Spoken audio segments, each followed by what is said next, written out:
Hey guys, welcome to the channel. I've got a couple watches in front of you here that I want to talk about, Seiko and Grand Seiko. Now, Seiko, this watch here, this orange monster, this really kind of, at least for me, epitomizes what I love about the brand. It's original, it's got nice execution, nice details for the price point, and it's a vertically integrated production. Seiko manufactures the Hardlex crystal and the Lumibrite luminescent formula. So, you know, it's a great brand, it's a great watch, and I think a lot of people can identify with just the practicality that comes with owning a Seiko and enjoying it. It's a good watch for the money. Now let's contrast that with Grand Seiko. I think Grand Seiko takes all of those elements, you know, the depth, the detail, the originality, at least in most cases, not with this one, we'll get into that in a minute.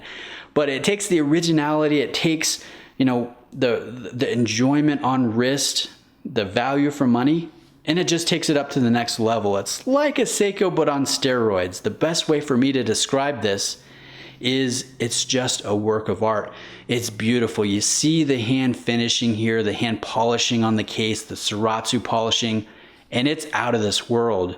I compare it to my Rolex, which has very good polishing on the 904 stainless steel, and I put it next to the Grand Seiko, and it almost looks, it almost pales in comparison.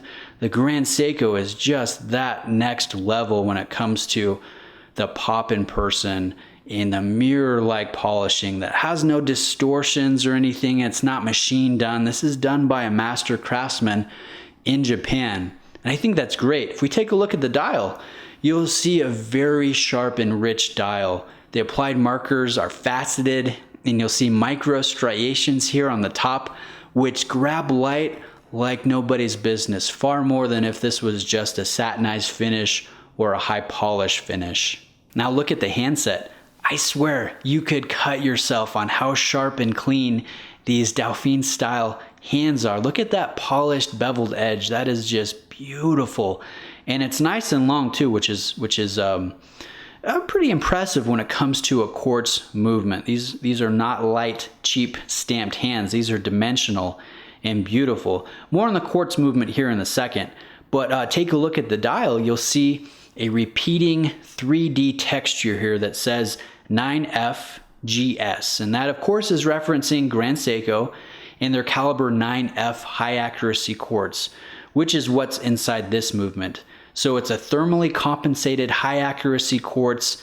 There is a jeweled gear train within this. It carries the GMT complication, and so your local hour hand acts as a true GMT. You can move it forward and backward on the fly without hacking the movement as you're traveling. So I love to see that. You really don't see that too much outside of Rolex. And this one is accurate to plus or minus 5 seconds per year. So just as accurate as you can get without actually being a radio wave controlled syncing quartz movement. So beautiful, impressive depth of the dial, rich details, the case polishing here, the sapphire domed anti-reflective coated crystal is just beautiful. The watch is a work of art, and I think it's easy to see why so many people appreciate Grand Seiko. They're really beautiful, well-made watches. Are they the best watches out there? You know what, guys, this might be controversial, but I'm gonna say no. I know there are a lot of Grand Seiko fans that are almost rabid when they say, Grand Seiko's the best. It kicks the trash out of Rolex. You can't get any better for the price point.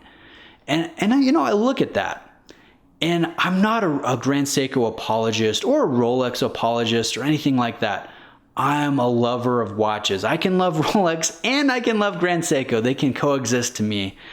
And what I would say is Grand Seiko is like nothing else, and maybe that's where the super fans come from, where they say nothing is better. Well, nothing is better because nothing is really quite like Grand Seiko. It's a different animal than high-end Swiss or high-end German, and it's an animal that I really, really love.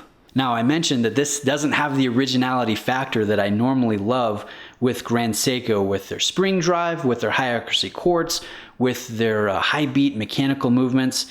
This one really comes down to the bezel.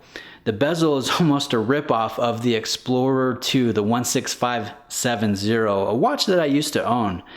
And you know, you look at this and it's unashamed in how close it is. I guess the font is a little bit different, but yeah, I mean, that's the only thing that kind of gives me pause on this one is it's very, very close to that 16570. But that aside, I mean, it doesn't feel like a Rolex. It has that feel of Grand Seiko that we love, the deep, rich nature, the highly detailed dial, applied markers, handset, the beveled edges here to the bracelet, the engraved crown, the engraved clasp, and that beautiful Suratsu polishing.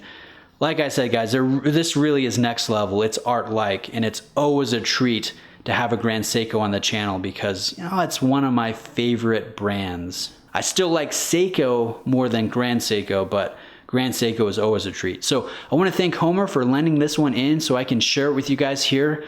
He is just awesome. He's lent in a ton of watches over the years. He's a really great guy and a good friend of mine. And one thing to note, just as we close, it is available for sale. These watches, these SBGN001 limited edition watches are trending north of $3,000. They have sold out and they're beginning to escalate in price. Now this one is not mint. There are some hairlines here on the bracelet, as you guys can see, a little bit on the case, but it's still in beautiful condition. And if anyone's interested in purchasing this exact one, look in the description. I'll have my email address, I'll have the price.